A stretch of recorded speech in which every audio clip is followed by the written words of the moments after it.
남도 문화탐방 강좌 제9강 운조루입니다. 운조루 고택을 택한 이유는 특이하게 남부지방의 경북지방의 형태의 집이 지어졌기 때문입니다. 유이주이라는 분은 경북 안동 출신으로서 28세에 무과에 급제하여 정 2품까지 오릅니다.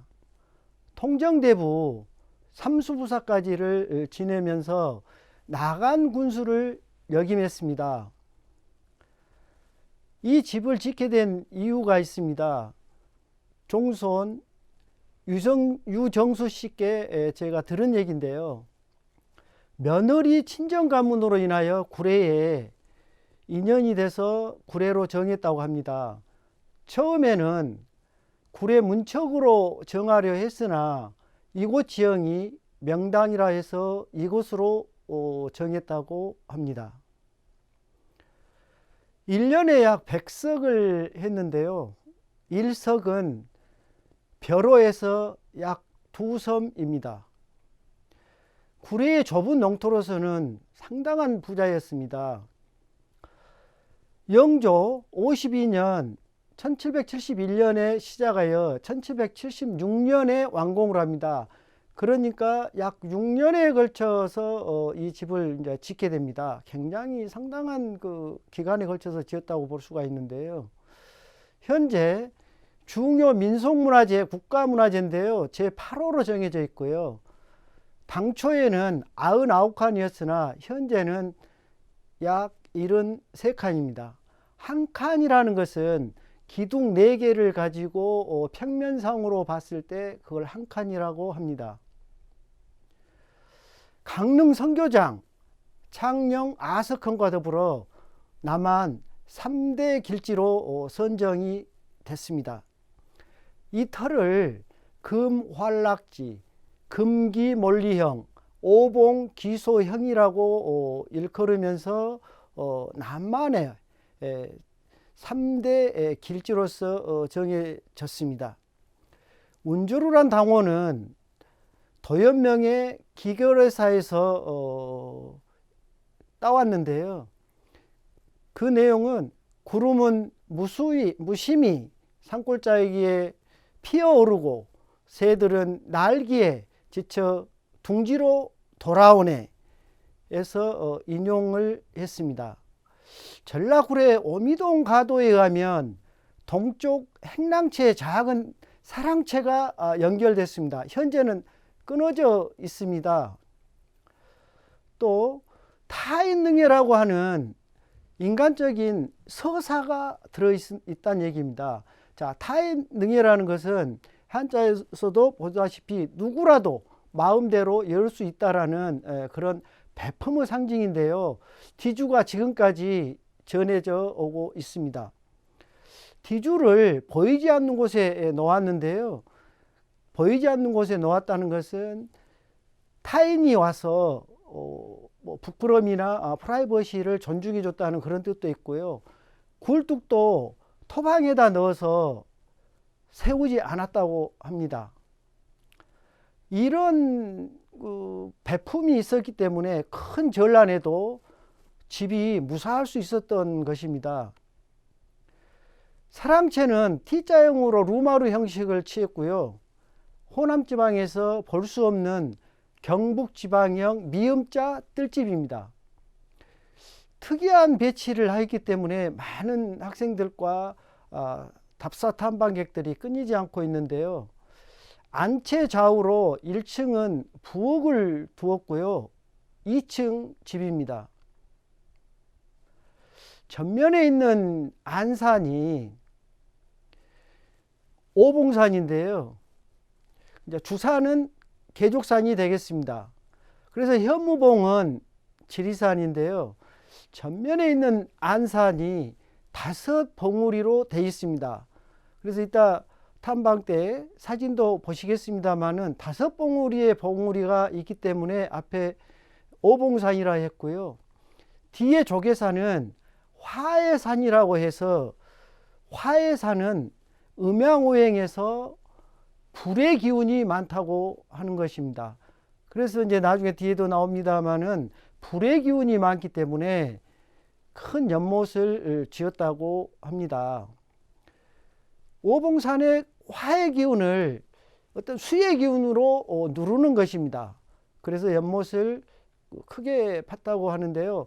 사실은 집과 지당이라고 하는 연못과는 상당히 우리가 연관성이 많은데요. 굉장히 그 비례로 봤을 때는 굉장히 좀 크게 느껴집니다. 그래서 그걸 좀 의문시했는데 풍수지리적으로 푸니까 그게 이해가 됩니다. 대문 앞 그 지당 가운데 이제 석가산이라고 있습니다. 그것은 일종의 석가산이라는 건 돌로 만든 가짜산이라는 뜻인데요. 이것은 삼신선산이 있는데 이것은 도교적인 것입니다. 그래서 우리가 금강산을, 복례산, 지리산을, 방장산, 한라산을 영주산으로 여깁니다. 그런데 우리가 천원지방이라고 하는 그 원리에 의해서 방지 가운데 항상 석가산이 들어가는데요. 천원지방이라는 뜻은 하늘은 둥글고 땅은 모나다는 뜻입니다. 거기에서 따와서 대부분 고택 앞에는 방지가 있고 석가산이 들어 있습니다. 그 석가산 중에 가운데 하나가 있을 때는 우리가 복례산이라고 합니다. 전면에 있는 이제 안산은 우리가 이제 조계산이라고 이제 했습니다. 그렇기 때문에 안산의 영향을 우리들은 많이 받고요. 음양오행에 안산의 생긴 대로 해서 집에 영향을 받는다는 그런 주술적인 믿음이 있습니다. 자, 탐방을 시작하겠는데요. 자, 보시면 구례 운제루 고택의 배치도를 한번 보시겠어요. 배치도를 보면 남부지방의 배치도하고 전혀 다른 평면을 가지고 있습니다. 보시면은 우측에 중정이라고 하는 뜰이 있는데요. 그래서 이 뜰을 중심으로 해서 안채와 사랑채와 고방채가 이루어집니다. 그래서 항상 고택은 육채 육마당을 우리가 고수를 주로 하는데요. 가운데 중정이 있는 집을 뜰집이라고 합니다. 그래서 이제 이 집은 중정과 사랑채가 T자로 해서 T자형을 갖추고 있습니다. 그리고 앞에 대문 있는 데가 이제 행랑채인데요. 행랑채 가운데 소술대문이 있습니다. 그래서 배치가 그래서 특이하다고 제가 말씀드린 것이고요. 자, 들어가기 전에 국가 중요문화재 지정서가 이렇게 있고요. 그래서 우리가 어디를 탐방할 때는 이런 것도 좀 세세히 눈여겨볼 필요가 있다는 얘기입니다.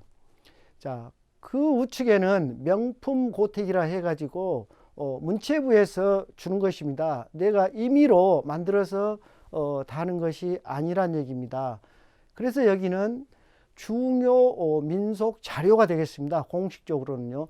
중요라고 붙는 것은 국가문화재라는 것입니다. 그렇기 때문에 우리가 탐방할 때는 항상 중요가 붙었냐, 또 천연 기념물 중에서도 천연이 붙으면 국가문화재로 되겠습니다. 자, 들어가면서 운조루를 본 뒤쪽 지리산의 정정입니다. 참 굉장히 그 뒤가 산세가 좋죠. 물론 지리산이니까 그렇습니다. 그 아래에 운조루가 있습니다. 그런데 여기 사진에서는 이제 보이지는 않습니다. 자, 그 다음에 백의종군로라고 옆에 주차장에 있더라고요. 그래서 제가 이제 찍어봤는데요. 이것은 이순신 장군이 백의종군 할 때 구례를 통해서 여수로 가는 길을 지금은 되살려 놨습니다. 우리 탐방객들도 백의종군로를 한번 걸어보면 또 색다른 맛이 있고 이순신 장군의 어떤 그런 국가를 생각하고 헌신했던 것을 느낄 수가 있을 것입니다.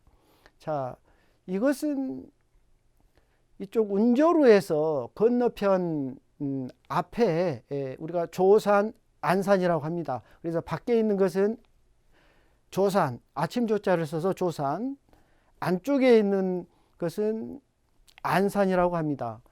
안산이 오봉산이란 말입니다. 뭐 그림에서 사진에서 보셨다시피 봉우리가 5개로 보이지 않습니까?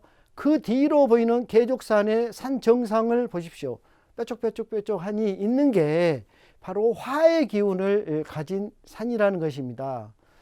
그래서 유주란 분이 정할 때는 그것을 택지라고 하는데요. 택지라고 하는데 택지할 때 이런 오봉산과 그 뒤에 계족산을 앞에 두고 택지를 했습니다. 자, 지배 전경인데요. 들어가는 입구가 전부 아스팔트로 포장이 돼 있어서 조금은 이질감이 느껴집니다. 자, 들어가기 전에 아까 전에 말씀했던 그런 방지입니다. 방지 안에 복례산이라는 삼신선산이 들어 있습니다. 그래서 굉장히 여기는 크다고 제가 했는데요. 다른 고택 앞에 있는 것보다 훨씬 크게 커서 상당히 집과 연못이 조금 언밸런스하지 않나 그런 생각도 좀 했습니다만은 어쨌든 연못이 이렇게 크다는 것입니다. 자, 복례산을 크게 확대해 찍었습니다. 그 위에는 나무가 울창하게 되어 있습니다. 저 나무를 우리가 물론 기능적으로는 나무지만 신선으로 표현하기도 합니다. 자, 들어가는 이 물인데요. 물이 섬진강이 정수로 흐르면 이 물은 집 앞을 흐르는 물은 역수로 흐르게 합니다. 물론 임의로 할 수도 있는데 주로 일반적으로 합니다. 물론 이 물은 저 위에 저수지에서 내려온 물이기는 하겠습니다만 그러나 명당의 조건에서는 항상 역수가 있어야 명당이 된다고 했습니다. 또 이 앞에 방지와 이 물은 소화수로도 썼습니다. 자, 들어가는 소슬산문입니다. 이런 문을 소슬산문이라고 하는데요. 행랑채와 연결이 되어 있습니다. 앞에 있는 분은 종부님인데요. 그분하고도 대화를 좀 해봤습니다. 자, 들어와서 뒤에서 이제 본 것이고요.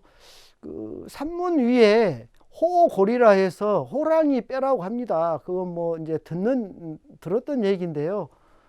그러나 호랑이나 처용이나 쑥이나 이런 것은 이 대문에 또 문에 하면 잡귀신이 들어오지 않는다는 벽사적인 그런 뜻도 되겠습니다. 자, 행랑채를 쭉 찍었는데요. 행랑채가 정말 멋있습니다. 물론 복원도 했고요. 또 수리도 많이 해서 굉장히 이제 좋아졌습니다. 기와도 굉장히 새로 갈아서 번화라고 합니다. 번화를 해서 굉장히 깨끗하게 가지런하게 정비가 잘 돼 있습니다. 행랑채는 뭐 외거노비와 솔거노비가 있는데요. 행랑채는 주로 솔거노비라고 합니다. 전문적으로 전담해서 이 집에서 일하는 어떤 노비들이 되겠습니다. 그리고 밖에는 외거노비라고 하는데요. 소작과 그 다음에 이 집에 와서 품팔이를 하고 사는 노비들입니다. 자, 여기는 마당을 이제 배경으로 해서 뒤에 사랑채를 찍은 사진인데요. 마당이 항상 이렇게 비어 있다는 거, 이것은 한옥에서 굉장히 중요합니다. 그래서 제가 다른 강의에서도 마당을 항상 강조하는데요.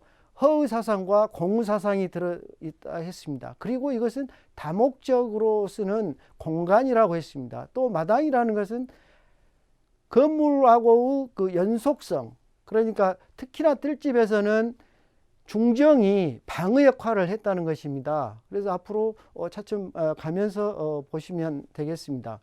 자, 사랑채입니다. 사랑채도 굉장히 반듯하게 되어 있고요. 앞에 석축이 가지런하게 쌓습니다. 자, 옆에 있는 또 사랑채인데요. 그래서 사랑채가 T자로 되어 있다는 것이 그것인데요. 여기서 좀 눈여겨볼 그런 부분은 툇마루가 있고 고상마루가 되어 있다는 것입니다. 툇마루보다 약간 올라가 있는 게 고상마루라고 하는데, 저런 부분은 일종의 루 역할도 한 것입니다. 자, 여기 보면, 자, 이 쌓기법은 우리나라 고유의 쌓기법인데요. 다듬돌 바른 척 쌓기라고 합니다. 또 항상 계단은 홀수로 한다 했습니다. 제가 세어보니 7단이었습니다. 그리고 저 위에 있는 것은 그 토방에 있는 그 기단인데요. 그래서 7단이었습니다. 그래서 항상 우리가 양택에서는 항상 홀수를 쓴다는 건, 홀수는 양의 수입니다. 그렇기 때문에 사람이 사는 곳에는 3칸, 5칸 계속 홀수를 쓰고 있습니다.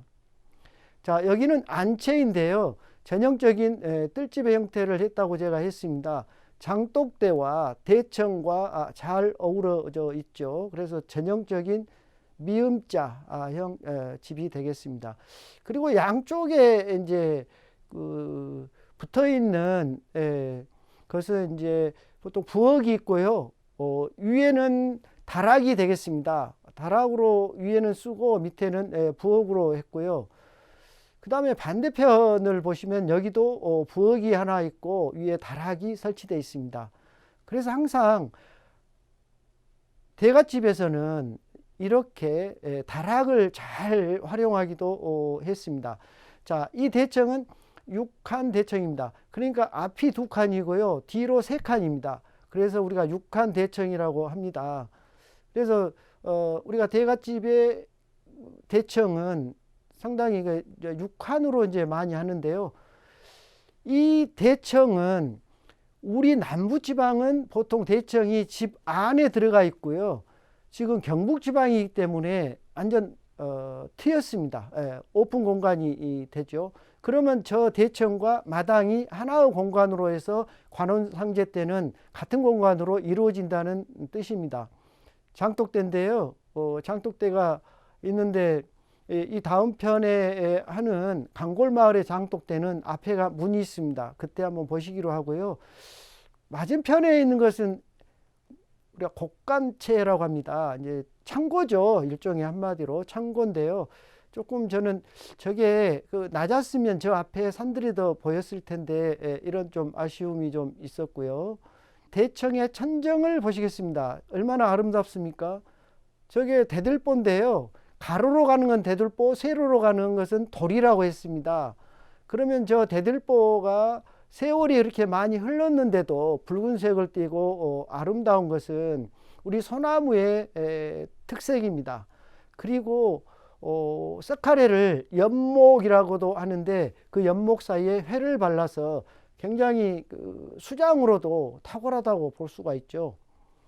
자, 아래쪽으로는 대청 마루인데요. 이게 우물마루라고 하는 것입니다. 그래서 우물마루는 한쪽으로 쭉쭉쭉 빼서 이렇게 수리를 하고 한다고 했습니다. 바로는 뜯겨서 되지 않고요. 많은 세월이 흘렀다는 것을 알 수가 있네요. 자, 이것은 이쪽 대청 마루에서 툇마루로 연결되는 것인데요. 항상 툇마루로 연결되는 것이 대청입니다. 대청은 현재의 아파트로 보면 거실 역할을 했던 것입니다. 자, 이것은 자연석을 활용한 파서 절구통을 만들었고요. 맷돌도 있습니다. 우리가 맷돌 얘기가 나왔으니까 하는 얘기인데, 맷돌의 손잡이를 어처군이라고 합니다. 어처군이라는 것은 우리가 많이 들어서 아실 거예요. 어떤 일이 황당하다 했을 때 어처구니가 없다고 그런 얘기를 하는데요. 이 맷돌의 손잡이를 어처구니라고 했습니다. 또 한 곳은 궁궐 건축에서 보면 잡상이라고 있는데요. 이 잡상이 또 어처구니라고도 합니다. 그래서 우리는 어처구니가 없다. 그래서 우리는 어처구니 없는 일을 만들지 말아야겠습니다. 자, 부엌인데요. 우리가 이제 일종의 정지라고 했죠. 정지라고도 했는데요. 이렇게 이제 복원을 해놔서 솥과 이렇게 솥이 걸려져 있는 것은 우리가 이제 일종의 이제 부뚜막이라고 했고요. 그리고 이제 솥이 걸려져 있지 않는 단순히 난방만 하는 곳은 함실아궁이라고 했습니다. 자, 건너편을 보면 우리가 설강이라고 이제 하는데요. 일종의 이제 찬장입니다. 그곳에 여러 그릇들이 있습니다. 그래서 조금 세트백을 시켜서 그 안에다가 찬장을 만든 경우고요. 자, 부엌의 천정인데요. 저 부엌의 천정 그름이 생겨서 저렇게 까맣게 됐는데요. 저 그름이 나무를 썩게 하지 않는 역할을 합니다. 그렇기 때문에 부엌은 그름이 있음으로써 굉장히 썩지 않고 오래 나무가 보존될 수 있다는 것입니다. 자, 여기는 이제 부엌에서 옆으로 트여서 나가는 우물인데요. 우물을 이제 복원해 놨습니다. 우물은 상당히 큰 의미가 있습니다. 물은 생명수이지 않습니까? 그래서 어떤 고택에서는 항상 맨 처음 물이 있어야 합니다. 그때나 지금이나 물은 우리에게 굉장히 이제 중요한 역할을 합니다. 그래서 고택은 항상 좋은 물이 있으면 그게 명당수라고 합니다. 그래서 고택에는 명당수가 있다. 이런 이론이 있습니다. 그리고 이제 뒤쪽에 사랑채 뒤쪽에 굴뚝인데요. 사실은 저 굴뚝도 제대로 복원했는지 제가 좀 의심스러운 게 이 집에는 굴뚝을 토방 쪽으로 빼서 했다고 했거든요. 기록에는. 그런데 만들어져 있어서 과연 저게 조금 의심스러웠습니다. 자, 여기는 사당으로 가는 곳인데요. 사당채로 가는 곳인데 이런 길을 우리가 고삿길이라고 합니다. 물론 대갓집에 어떤 정문 있는 곳은 그 대문이 있는 곳은 보통 고삿길로 들어가서 프라이버시를 이렇게 지켜주는데요. 이것은 사당채로 가는 길입니다. 자, 사당채입니다. 사당채 앞에는 사당마당이 있습니다. 사당채 마당인데요. 항상 육마당이라고 합니다. 채가 있으면 항상 마당이 따르게 마련입니다. 그 앞쪽에 마당으로 보시면 되겠습니다. 물론 뭐 나무도 심고 했습니다만은 옛날에는 순수한 마당이었을 겁니다. 자, 여기에 사당채에서 또 밖으로 가는 이제 중문이라고도 하고 현문이라고 합니다. 밖으로 또 나가는 곳입니다. 그런데 밖에 뭐 그래서 99칸이었는데 제가 73칸이라고 했는데요. 옆에 또 채가 있었을 걸로 사료됩니다. 자, 위에 고방채 쪽을 이제 위에 다락을 이제 제가 사진을 찍은 것인데요. 항상 어떤 여름용, 겨울용이 항상 있기 마련이어서 이런 공간이 굉장히 유용하게 이제 쓰이고 있는데요. 우리가 고택에 보면 대청이나 안방 같은데 벽장을 잘 활용을 합니다. 그래서 벽장을 세트백 시켜서 그 안에 이불이나 옷을 넣어놓고 있죠. 그래서 우리들은 항상 그런 세밀한 부분까지 탐방을 하시면 좀 볼 필요가 있습니다. 자, 여기는 어떤 채와 채가 이제 만나는 곳인데요. 거기에는 우리가 이제 그걸 활용을 해서 이제 추녀가 거기가 또 설치가 됩니다. 거기에 상량문이 써졌습니다. 그래서 이제 상량문을 또 읽어 보시면 좋겠습니다만은 자, 한번 읽어 보시기 바라고요. 상량문과 석가래와 도리가 만나는 그 아름다움을 한번 느껴보시면 좋겠습니다. 그래서 타이능해라고 하는 이런 것을 해설해 놓은 거고요. 자, 뒤줄을 한번 보시겠습니다. 여기에 쌀 한 2가마 정도가 들어갔다고 해요. 그래서 아까 이론에서 얘기했다시피 이 안에 쌀을 넣고 안 보이는 곳에다가 넣어서 프라이버시를 지켜줬다는 것이 굉장히 배품이겠습니다. 그래서 타인능해라고 해서 한자를 제가 좀 크로즈업해서 이렇게 찍어 봤습니다. 자, 나무도 굉장히 큰 나무죠. 자, 이것은 마루인데요. 텐마루가 되겠습니다. 그래서 그 역사와 전통을 읽을 수가 있죠. 그리고 위에 들어열개 문인데요. 이렇게 안방과 대청마루를 들어열개로 해서 자유스럽게 공간을 한 공간으로 만들 수 있게 만들었고요. 자, 이것은 이제 운조류에 대한 설명이고요. 이것은 사랑채 옆에 루마루가 있습니다. 루마루에서 저 밖을 찍은 것인데요. 저 밖에 오봉산과 계족산이 보입니다. 자, 여기는 루마루가 되겠습니다. 그리고 좀 더 자세히 이제 보시면, 자, 초석인데요. 그랭이 수법이 되어 있고요. 자, 이건 루마루의 사진인데요. 얼마나 아름답습니까? 저걸 이제 닭다리처럼 생겼다 해서 계자각이라고 합니다. 계자각이라고 하고요. 아래쪽이 비어 있고요. 이게 루마루와 이쪽에 텐마루와 연결된 부분이고요. 밑에 초석도 받치는 것은 장주 초석으로 마루를 받쳤습니다. 자, 이 부분은 초석인데요. 루마루 아래에 통풍이 되게 했다는 것은 좀 썩지 않게 이렇게 잘 보존을 하고 있었습니다. 이상으로 이론과 그 다음에 탐방했던 사진을 가지고 이제 얘기를 했습니다. 자, 우리가 운조루를 우리 지역에서 의미 있게 보는 이유는 경북지방의 형태를 그대로 갖췄기 때문입니다. 저는 경북지방 답사도 많이 했습니다만 경북지방에서 남부지방의 형태는 좀 보지 못했습니다. 하나, 우리 지역에 운조루가 있다는 것은 학생들이나 탐사자, 탐방객들에게는 굉장히 행운이 아닐 수 없습니다. 그래서 노구당 할 때도 했습니다만 노구당도 미음자형 중정을 갖춘 건물이라고 제가 얘기를 했는데요.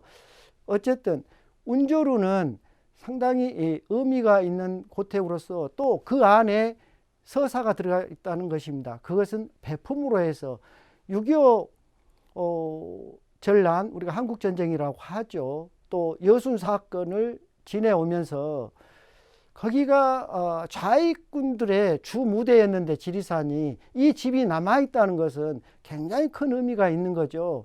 왜냐하면 그때는 어떤 좌익 세력들이 그 머심 신분으로서 집들을 가만히 두지 않습니다. 가서 다 불지르고 없애고 그 가족들을 죽이고 했는데요. 이 집만은 구례에서 쌍산제와 운조루는 그래도 고스란히 남아있다는 것은 남아있어서 우리들이 이렇게 호사를 누리고 있는 것입니다.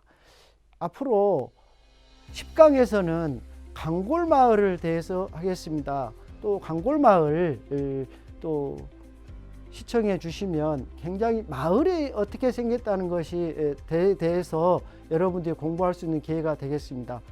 감사합니다.